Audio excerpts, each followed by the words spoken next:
So the topic for today is going to be geometric invariant theory, or GIT. And this topic, of course, may take several days. And so the overview is that this is kind of a mathematical technology that gets used, that was originally created for the purpose of making moduli spaces. And then it turns out it was useful for understanding things in birational geometry as well. So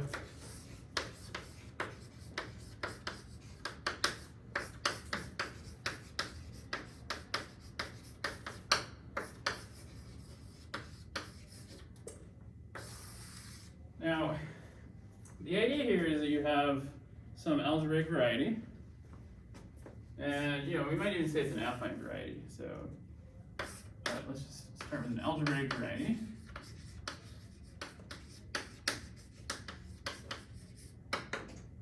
And then G, a group, so some, probably linear algebraic, which acts on X, So I once told a senior mathematician that the reason that G is the symbol for group is that, you can just see that it, acts on the thing by like the little symbol, but he didn't buy it. I think it's just because group starts with G, but it is kind of funny how that works, right? And so, so the idea is you want to define the quotient, right? And, so then there's this sort of like, well, what do you mean by quotient? And, not to get too far into the weeds on this, there's a sort of nice categorical notion of quotient, which is basically, you want maps to the quotient to be G equivariant maps to X. And so, you can define this.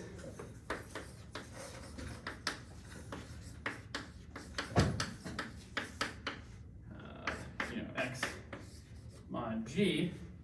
And, so the way you would do this is like, let's say we're in the case where X is an affine variety, so X is equal to spec R. Then the way you get this quotient is by, the action of G on X induces an action of G on the functions on X, which is the ring R. And, so, and then what you do is you just say, well, let's just take the invariant functions. The idea is that X mod G is going to be defined to be spec of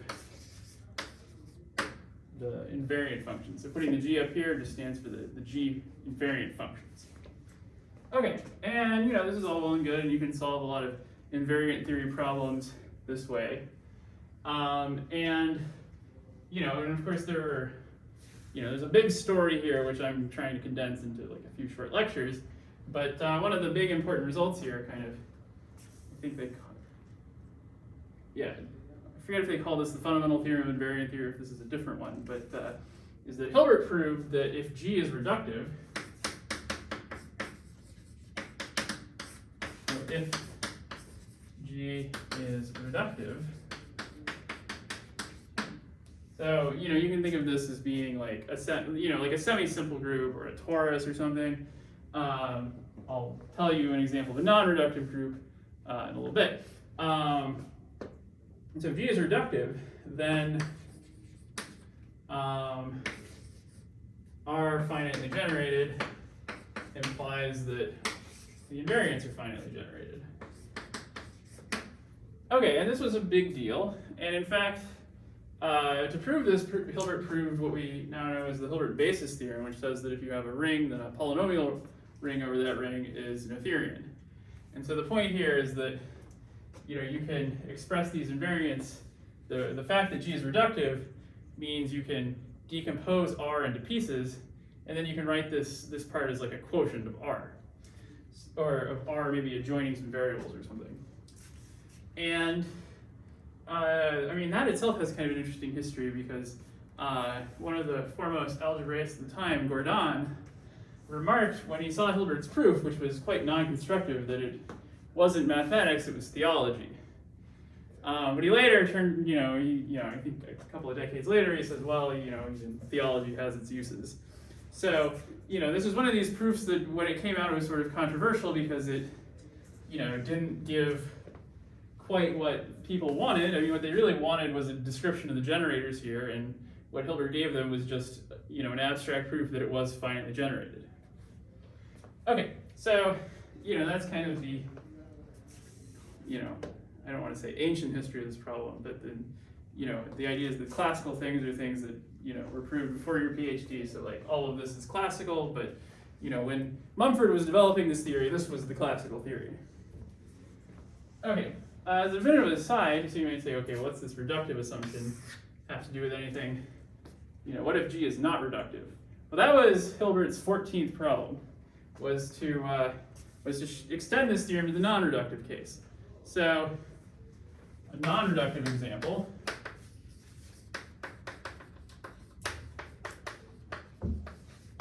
We can take the group to be the additive group over our field, which, it's just, our field is generally the complex numbers. Of course, this theory works over any field.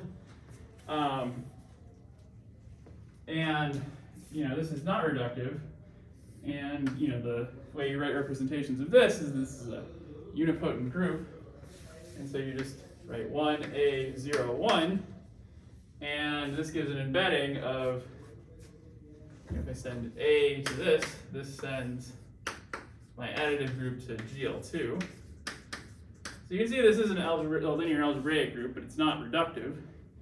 And Nagata, I think this is in the 50s, gave counterexample to Hilbert's 14th problem. And so what that counterexample is, so the idea is, I didn't write it on the board, but Hilbert's 14th problem was to prove this theorem without this hypothesis. And I got to show that was, that this was impossible because there's actually quite a few counterexamples. And in fact, kind of neat, this example has a lot to do with birational geometry. So the counterexample, so I think the smallest example is something like you have GA to the 3 acting on affine space, 16-dimensional affine space, and it's not really so important what these numbers are. The fact is you have this non-reductive group acting on this. This number has to be at least 9, and originally it had to be a perfect square, but I think you can kind of sharpen that a little bit. And the idea here is that the invariance is given by the total coordinate ring, which is also known as the Cox ring, of P2 blown up at 16 points. Okay, and so we've seen already that, something like this, if and so what the 16 points are come from, how general this action is. So if this action is general, these points are general.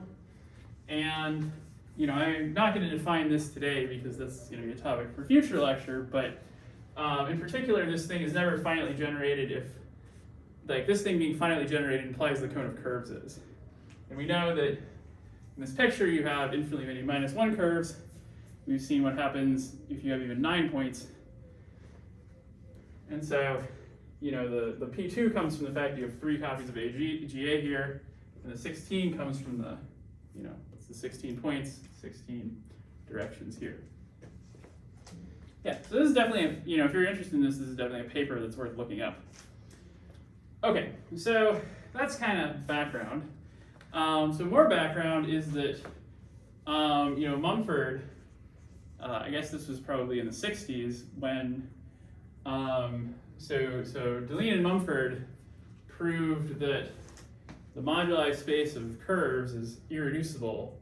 Now this was known over fields of characteristic 0 because you can give geometric arguments, you can kind of describe how you kind of take one curve and kind of move it around continuously to get another one. But over a finite field or over a field of positive characteristic, it's not so clear what to do. So you really need to have a nice algebraic way of defining that space. And so that's what Mumford's theory of GIT does for you. Okay, so why GIT? Well, the reason is that the quotient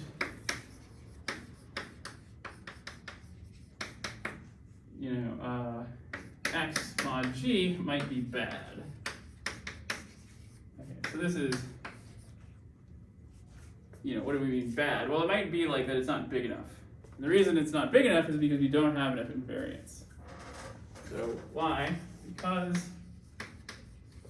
it does not have enough functions. Okay, and I think this is best illustrated by means of an example.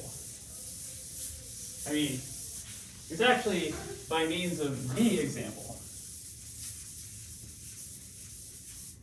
So the example that you have to keep in mind is just our original construction of projective space.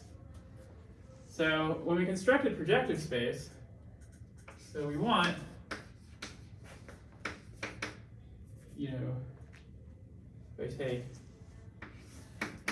C star and have it act on an plus 1 via just, t takes x naught up through xn plus 1 and just scales the coordinates uniformly. Well, we know this is the recipe for making projective space, right? And, the business here is, well, you have to remove the origin, and then this gives you a nice quotient. But if you remove the origin, that's not an affine variety. And if you remove the origin, it has the same functions, by Hartog's theorem, there's the same functions on an plus 1 with the origin removed as on an plus 1 itself. So, and then if you try and compute invariance, you're going to say, okay, well, what is k adjoint? Well, let me write GM here if I'm going to be, so let's say GM, and then here we have k. It's a little weird to refer to your field as C in one part and k in another. So if I have k adjoint x, x1 up through xn plus 1, and I act by this scaling,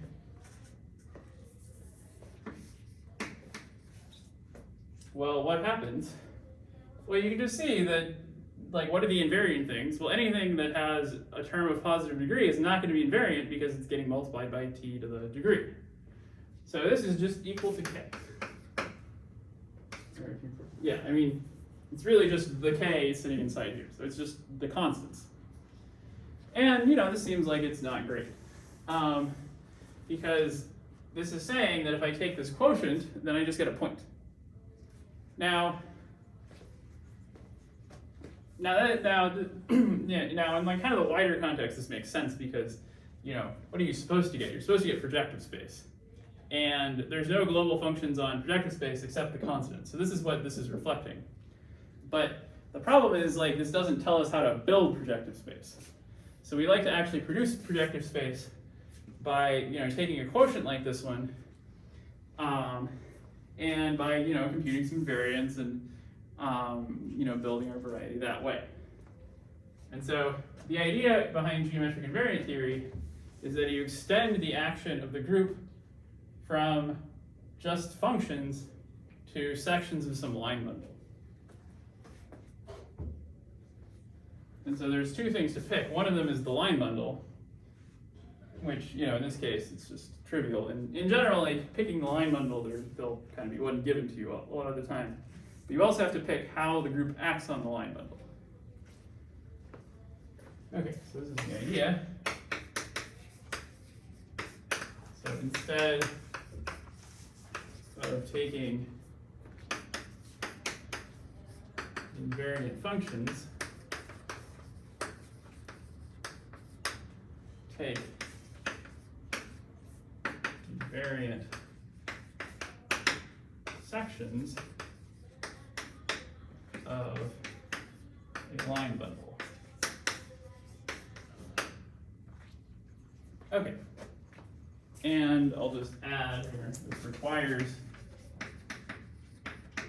choice of linearization. So linearization here just means way of getting the group to act on the line bundle, or I mean, you can think of it as, you know, the line bundle, it sits over the space, and then the group already tells you where to move one fiber of the line bundle to another, but it doesn't tell you how much the fiber is scaled up or down as you move it. So that's an extra choice. And, well, what do I have? I have my group acting on a one-dimensional vector space. So that choice just boils down to a choice of character of my group. So this is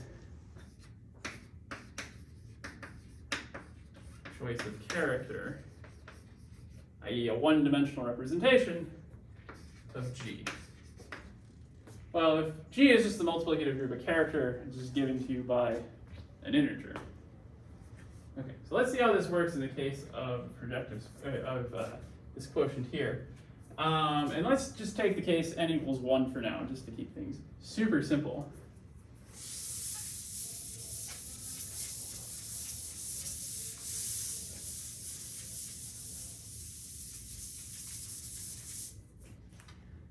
Okay, so let's let, n equals 1, and so we have a2 equals spec of k adjoin x naught and x1. And I want to promote this to thinking about sections of the line bundle. And so, if I just think about the total space of the line bundle, well, there's only one line bundle on A2 up to isomorphism, the trivial one. And so, I can just take the total space of, A2L, my L is just O, and then I assign that to K adjoin X naught, X1, and T. Okay, and so,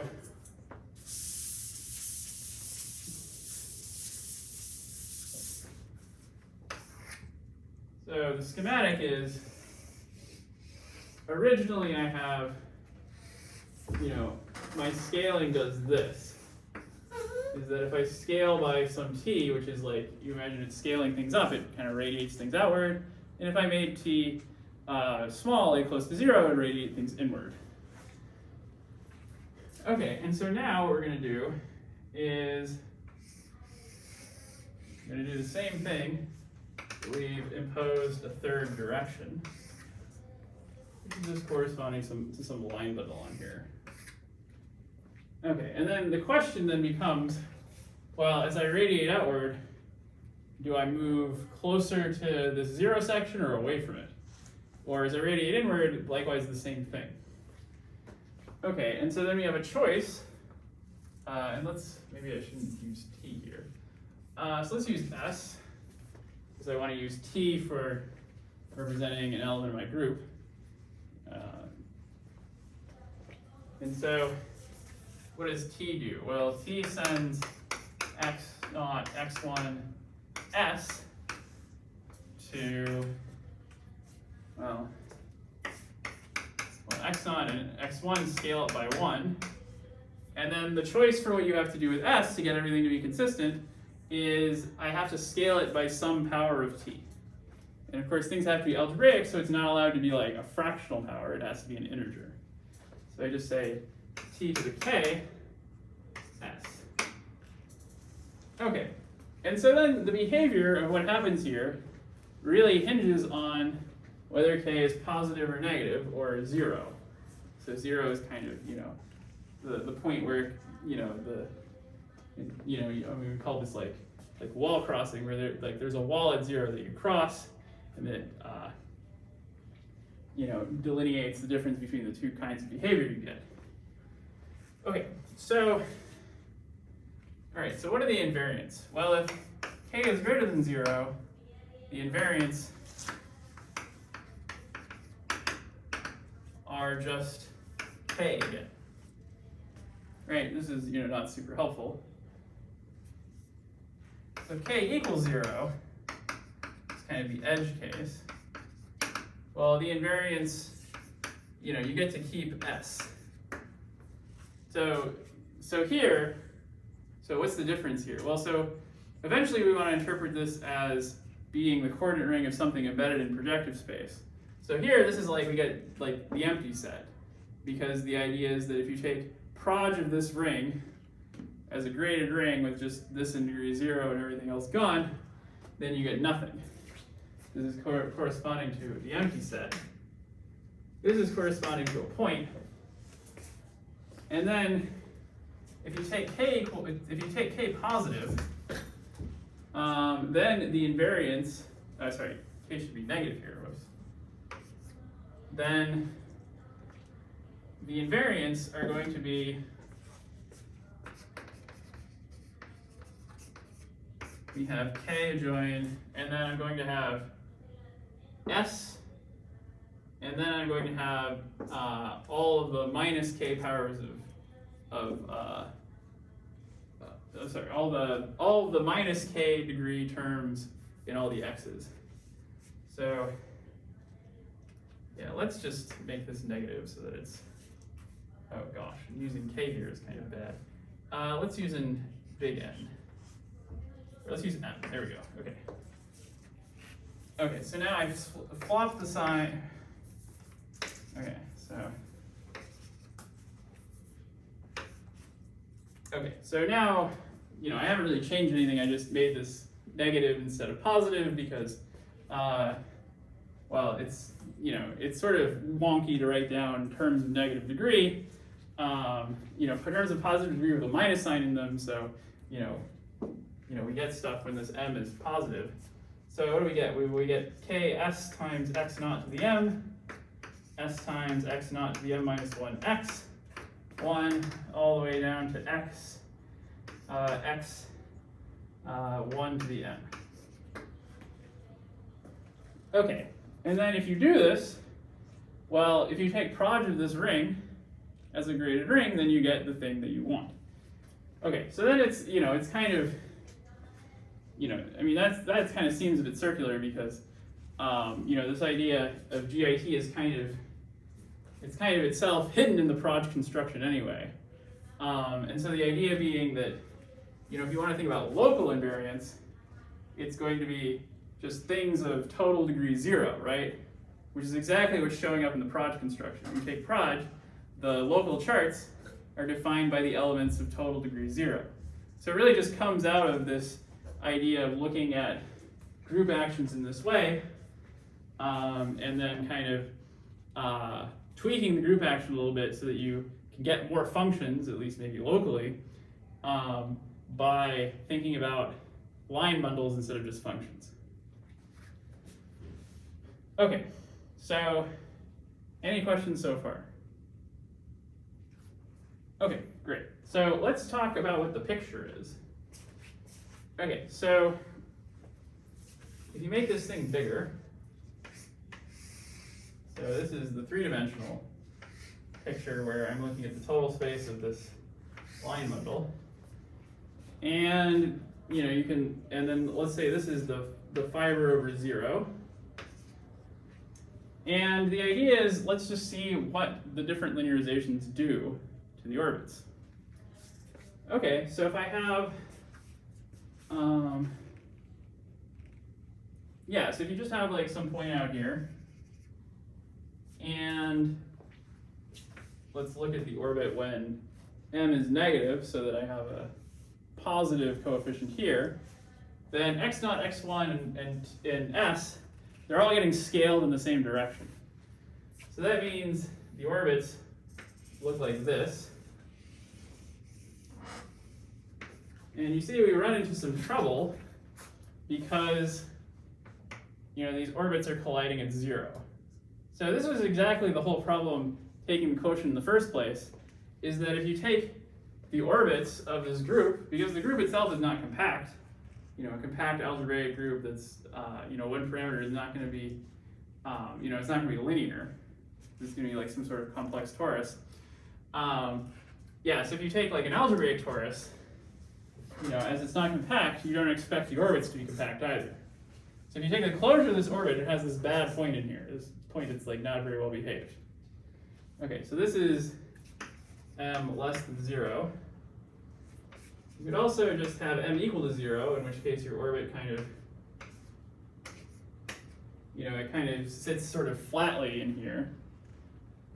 So this is m equal to 0.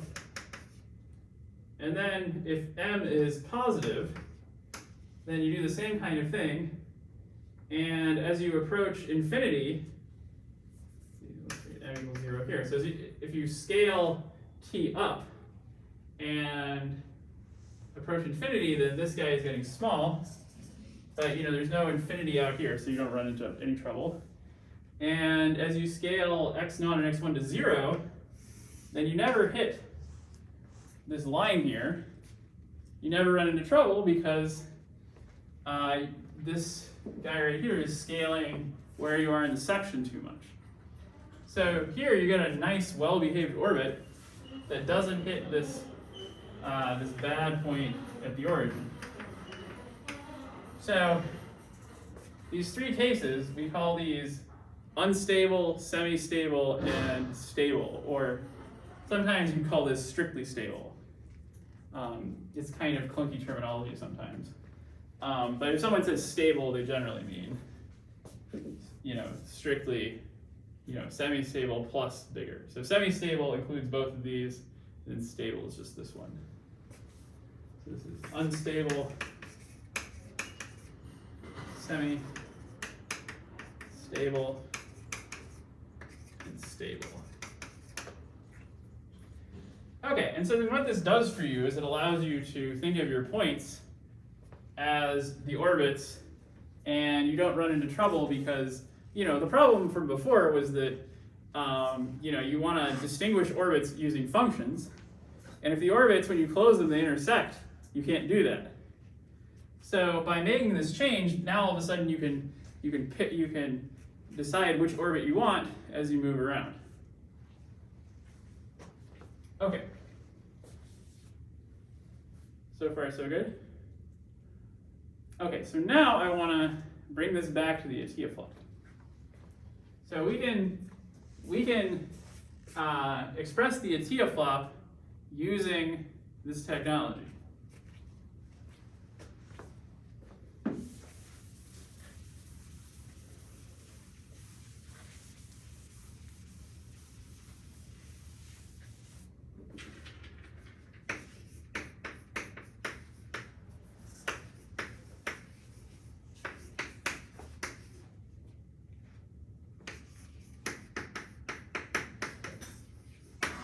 Okay, so the deal with the ATIA flop was we had, two different resolutions of the same variety. And the way we want to think about that is, so these are all toric threefolds, Picard number 1, and it turns out that any such toric threefold, you can express it as a GIT quotient of a polynomial ring.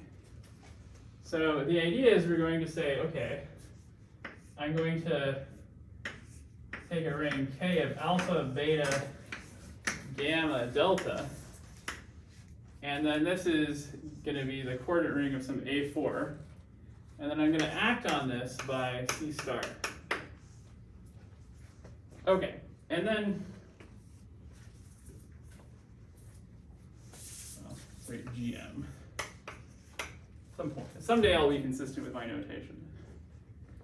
Maybe it'll be after I've retired, but eventually. Okay, and so what's the action we want? Well, the action we're going to want is we're going to want that T sends alpha, beta, gamma, delta to T alpha, T beta, T gamma, and then T inverse gamma, T inverse delta.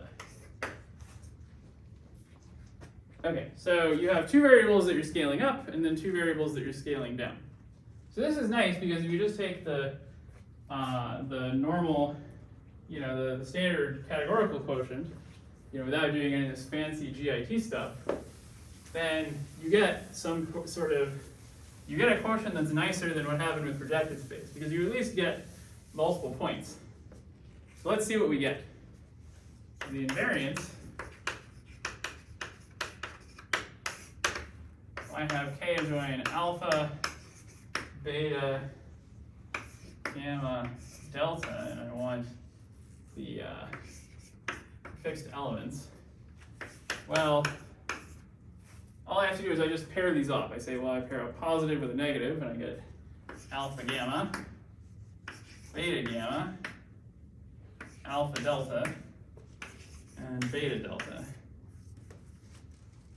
Okay, and so now you say, oh, actually this looks familiar, because if I give these names, I can just call this X, Y, Z, well, let's just do them in order. X, Y, Z, and W. Then what I get is K adjoin X, Y, Z, and W. And then you can see they satisfy a single binomial relation. Oh, hey, that looks familiar.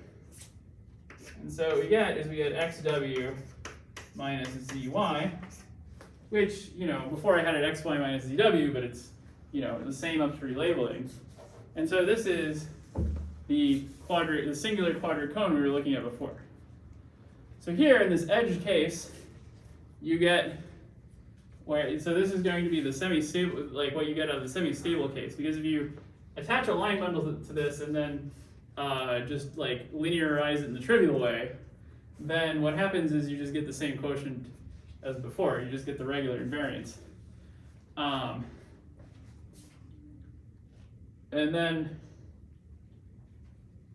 And so what we're going to see is that if you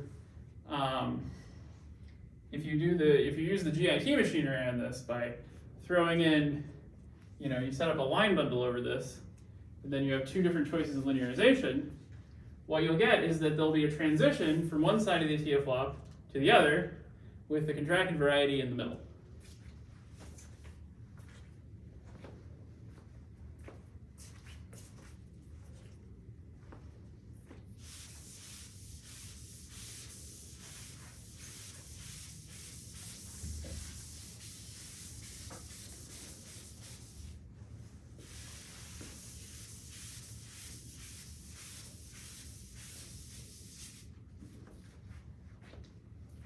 Okay, so now let's use GIT. Okay, and so now what we're doing is we're going to say, okay, well, I have K between alpha, beta, gamma, and delta, and now I'm going to add in S for sections of my trivial line bundle.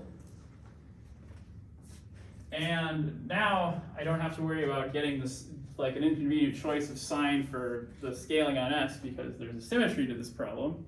And so what's going to happen is I say, okay, well, what is my T going to do? It sends alpha, beta, gamma, delta, and S to T alpha, T beta, T inverse gamma, T inverse delta, and T to the M, S. And you can see, well, it doesn't really matter which, and in fact, I could have just encoded this by 1, 1, negative 1, negative 1, M. So it's really just given by, a set of characters for the, these characters are already given, but then this one's new, so I get a new character, which is, some integer M. Okay, and so we want to see what happens when T is positive, negative, or 0. Okay, when M is positive, negative, or 0. So the choices are M greater than 0, and if M is greater than 0, then when I take the invariance, well, I always get the normal invariance, right? So I have, so let's say R equals K adjoin alpha, beta, so K, let's write it like this: alpha gamma, alpha beta gamma, alpha delta, beta delta. So we're going to have R, and then we get to join some new stuff. And it looks just like the A2 case we were looking at before. So here I have S, which has degree M. To get something of degree 0, I have to multiply it by something degree M in these guys. So what I have is I'm going to join S, and then gamma to the M, S gamma to the n minus 1 delta all the way down to s delta to the m. Okay. In the middle we have just r. This is for m equals 0. And for m less than 0, well, I have the same thing, except now I'm looking at terms of a different degree. So here I'm looking at, I'm going to join, instead of gamma and delta, I'm joining alpha and beta.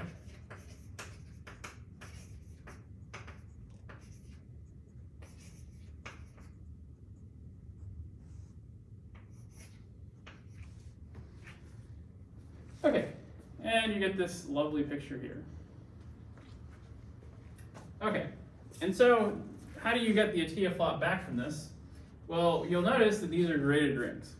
So here I have, the grading is just given by the s degree. And so here, if I take proj of this, I get one side of the Atiyah flop.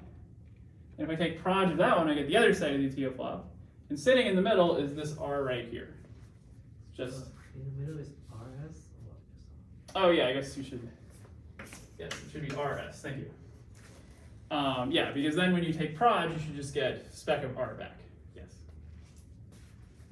So for m greater than 0, we get one side of the Atiyah flop. M equals 0, we get the quadratic cone, and then m less than 0. We get this side of the Atiyah flop. Okay, so yeah, so this this example I got out of Miles Reed's paper, which is notes on a talk he gave, I think, at Utah, called "What is a Flip?" So you can see, read what is a flip. And he really goes into a lot of detail, does a lot of examples. I think I will do one more of his examples to kind of drive home that this GIT construction is really ubiquitous in birational geometry. You can interpret a lot of birational geometry in terms of this GIT, where you're kind of taking a quotient and moving the linearization around. Okay, so what's going on here? Well, in all of these pictures, so what's happening here is that, I have, so if you really think about it, all of these guys here, you can fit them all together into one big ring. And then so that big ring is just this ring right here. And I'm taking kind of different slices according to, if I, instead of putting an M here, I just, had T acting on S, then, was that how I want to do it? No, I guess this is just slices according to, the S degree versus the degree in these guys. So you can imagine if there were like two different actions, it's sort of like how those actions are balanced. And, for each slice, whether you're up here, down here, or in the middle, the way you get to the variety is you take this proj construction. So the local functions are going to be degree 0 guys and these guys.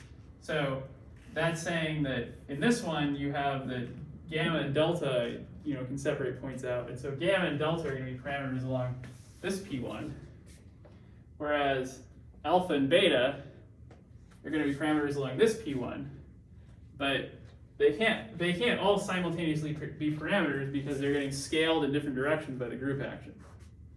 So you're either allowed to say, well, these guys are good, maybe not global functions, but at least like sections of some line bundle, or these guys are good sections of some line bundle, but not both. Okay, so what this boils down to is saying that this data of an ample line bundle on your original variety, along with a linearization, gives you, down here, an ample bundle on the quotient. So the idea is that, okay, so I had a z choice of linearizations, and so that gives me a z choice of line bundles along here. So these line bundles can all be identified with just the Picard group of this variety.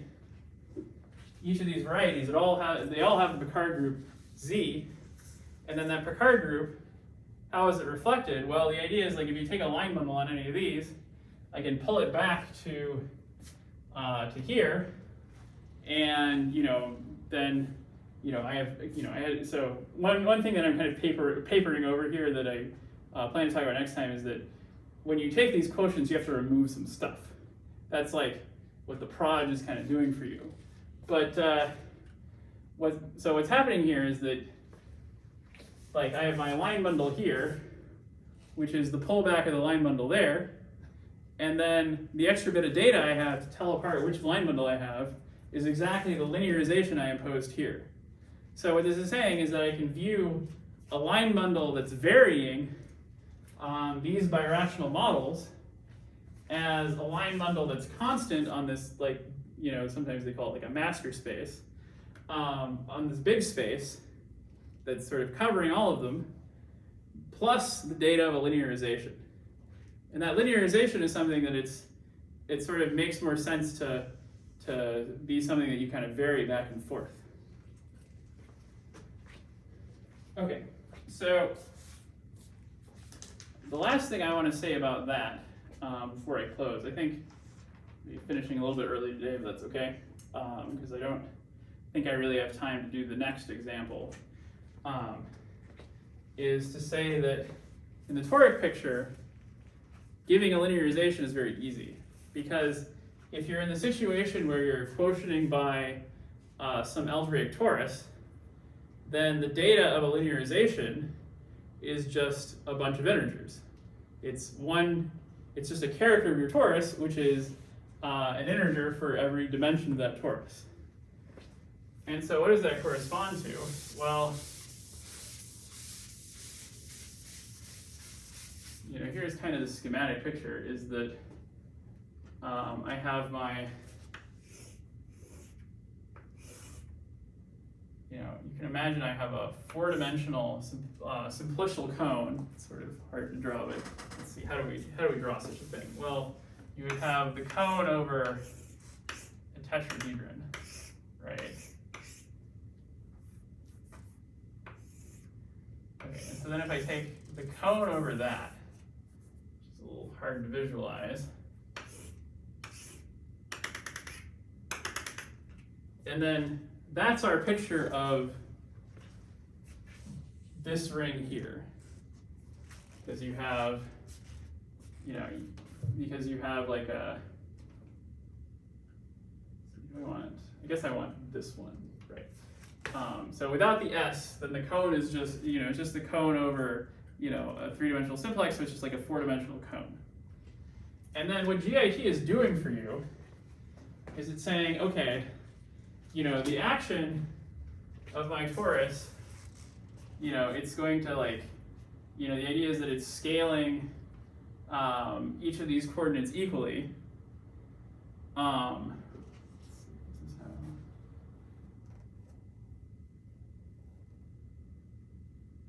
feel like the example I'll do next time will be much easier to visualize it. But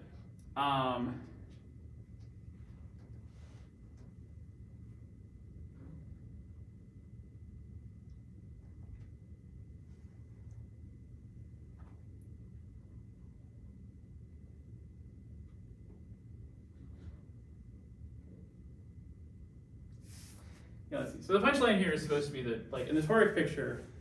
So let me actually give you an example that's a little easier to visualize. So if we just have the polytope given by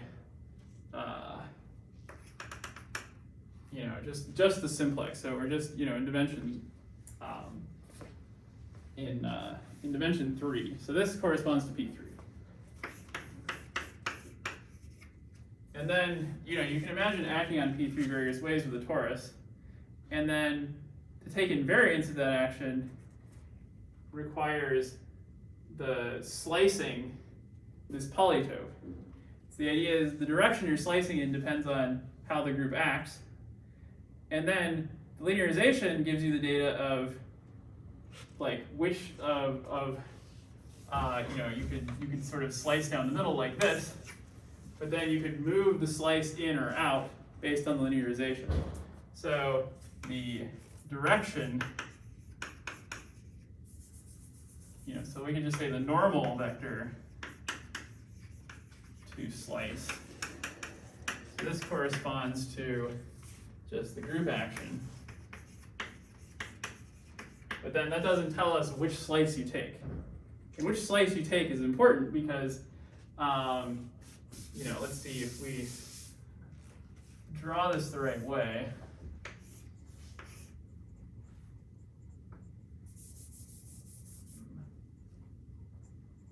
Let's see if I do.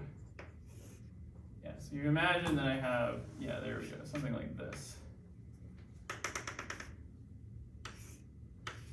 You know, so if I slice this vertically, you can see that I'm going to get like a square.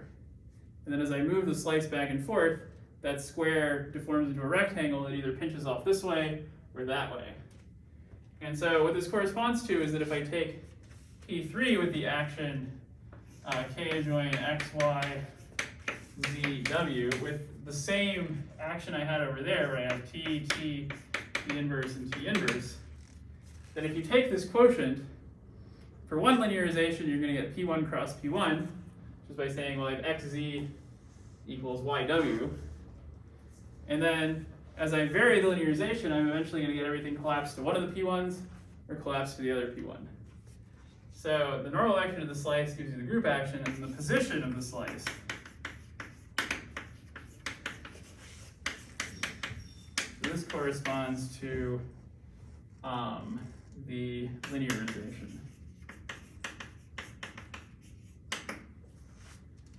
Okay, so yeah, I think I should probably stop here. This doesn't make much sense. I'm gonna do more examples next time to sort of, you know, this is, you know, the problem with doing these examples is that you're always boosting everything up a dimension, which makes things so much harder to draw and visualize. But this is really, I mean, when you first see it, it's sort of like, oh, that's a neat trick, but it's actually kind of enough machinery to do like the whole thing. It's not even a trick. It's just like, this machinery does what you want for birational geometry. Okay, well, we'll continue this next time on Wednesday.